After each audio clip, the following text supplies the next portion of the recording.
Hello प्यारे बच्चों, बहुत बहुत स्वागत अपने YouTube channel commerce with Sanjeev sir में। और आज मैं अगली वीडियो लेकर के आया हूं जो आपके लिए बहुत ही ज़्यादा नॉलेज देगी और आपके लिए ये जो वीडियो है हमारी मार्गदर्शन का काम करेगी।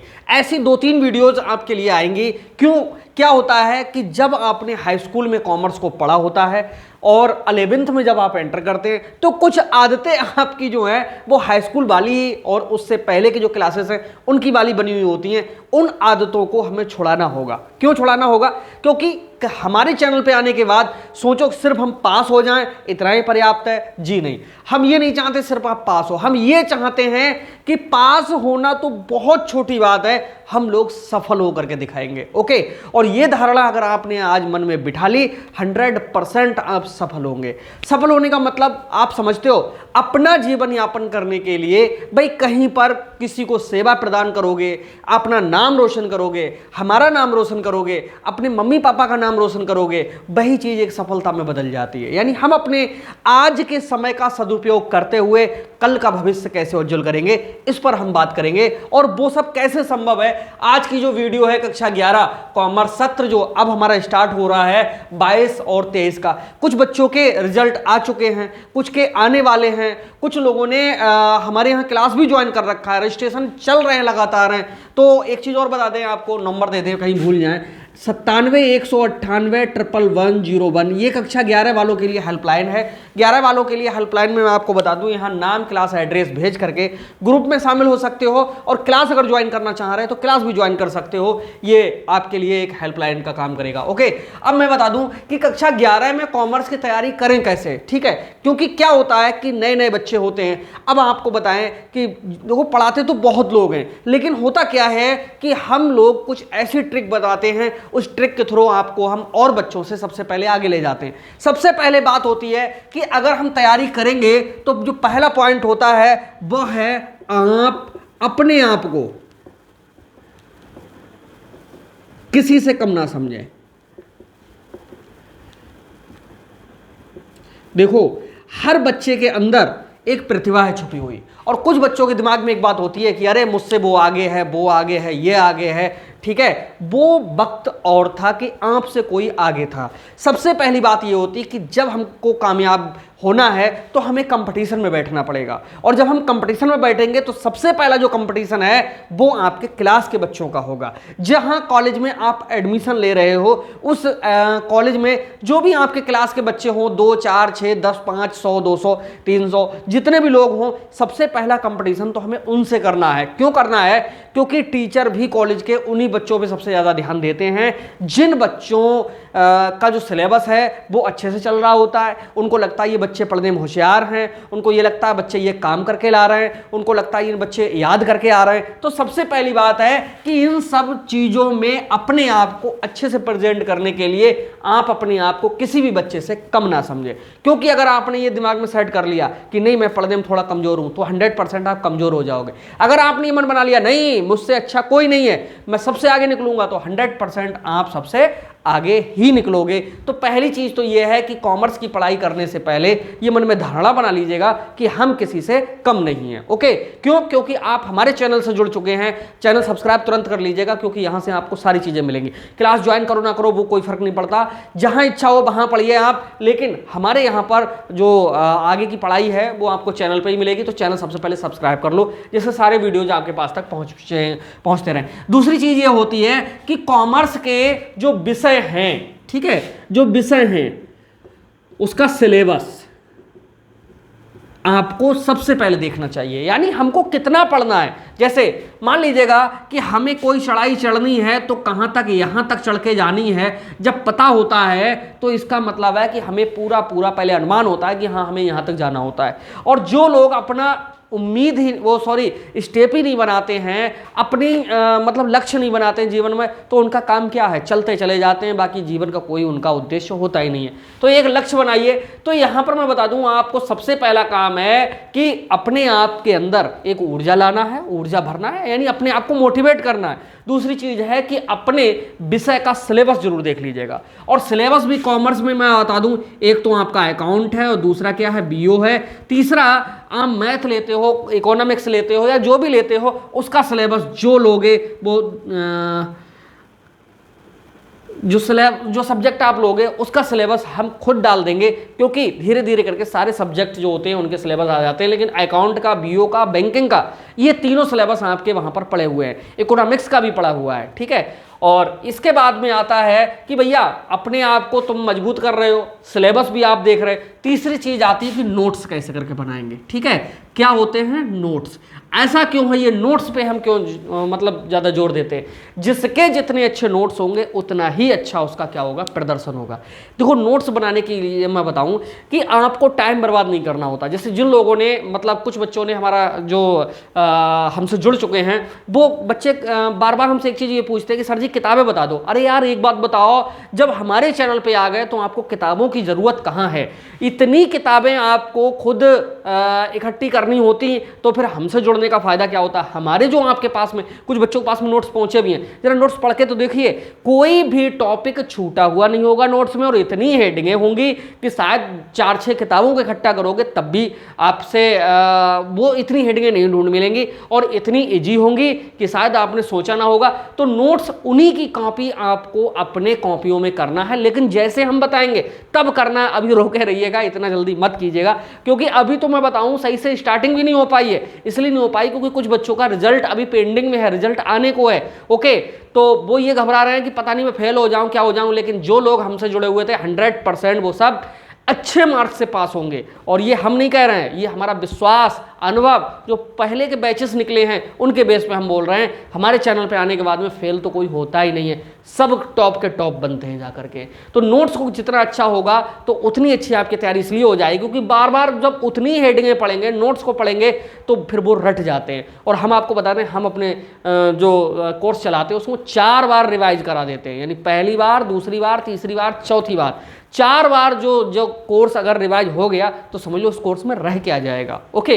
अगली चीज ये होती है कि 3 बातें हमने अभी देख ली कि हमारे अपने आप को मजबूत करना है, सिलेबस को देखना है, नोट्स बनाना है। अब इसके बाद में बात आती है कि पहले क्या पढ़ें।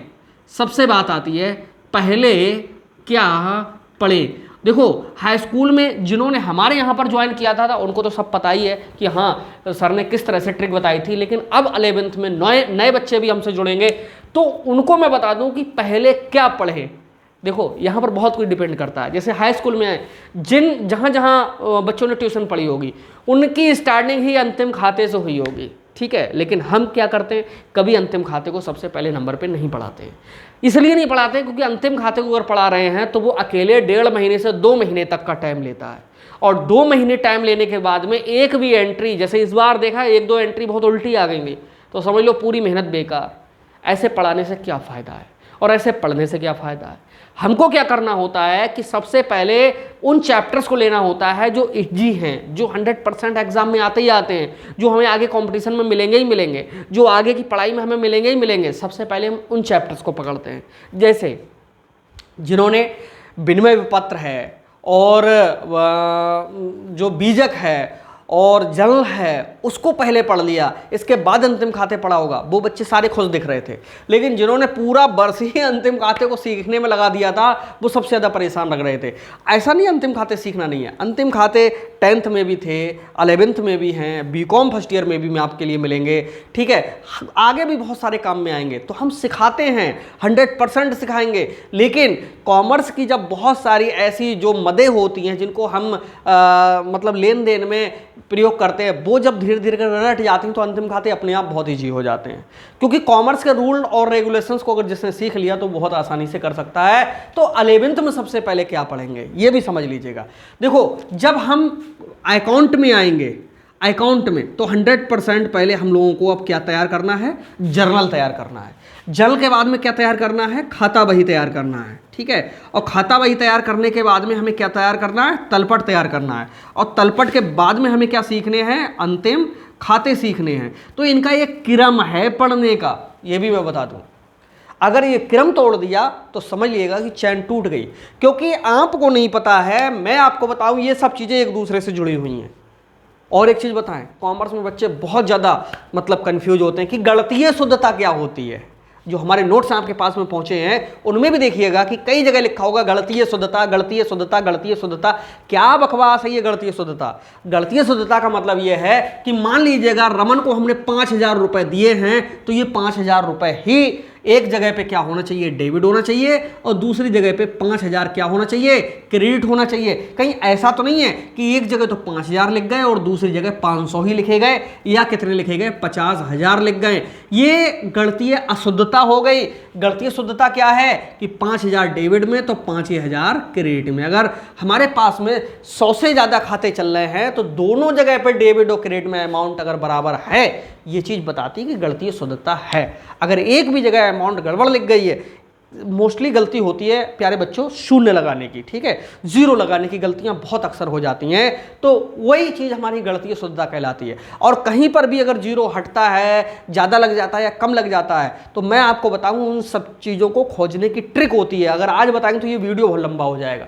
पहली बात ये हो गई कि अपने आप को मजबूत करिए, दूसरा सिलेबस देखिए, तीसरे नोट्स बनाइए, चौथे नंबर पे हम पहले क्या पढ़ें, और अगली चीज़ आती है जाकर के कि अब अन्य बच्चों से आगे कैसे निकलेंगे। ठीक है, यहां पर जगह थोड़ी कम है, यहीं से ले लेते हैं अन्य बच्चों से।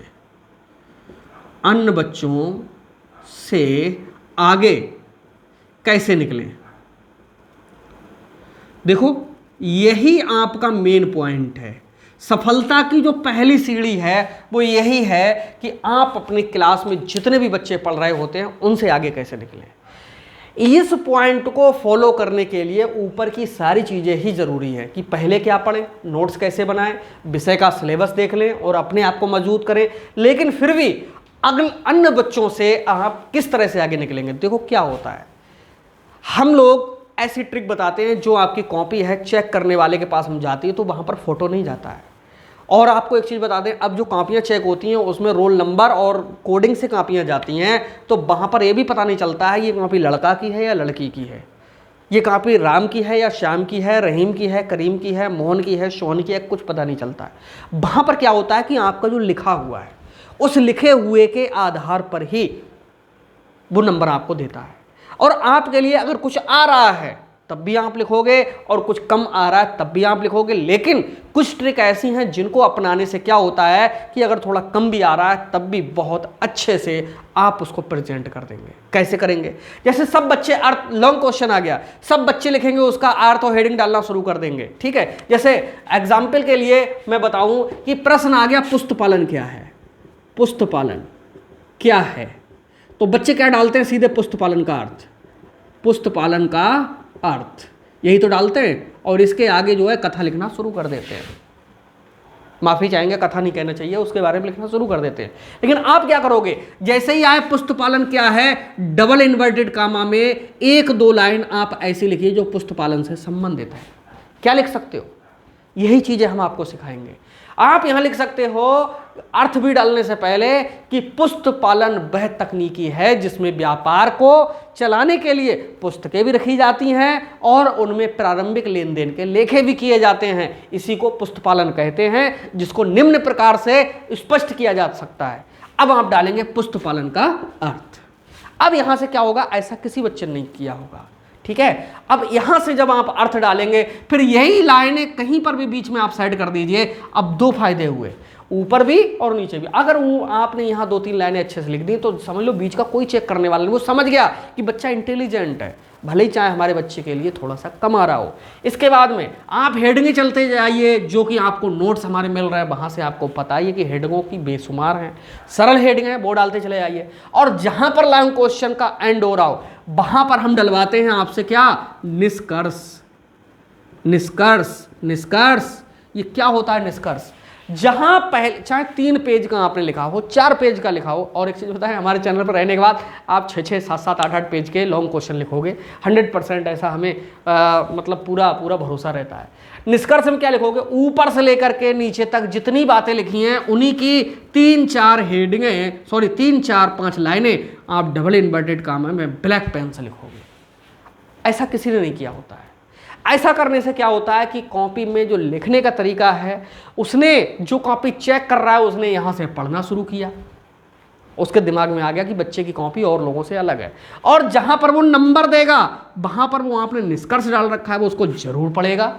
जब वो पहला क्वेश्चन में पढ़ेगा तो वो समझ जाएगा कि ये बच्चा इंटेलिजेंट की श्रेणी में है। ओके, तो यहां से क्या है, निष्कर्ष को पढ़ करके फिर वो आपको देगा। और ऐसा हो ही नहीं सकता है कि आपको कोई भी प्रश्न है उसके बारे में 3-4 लाइनें अच्छे से ना लिख मिले। क्यों?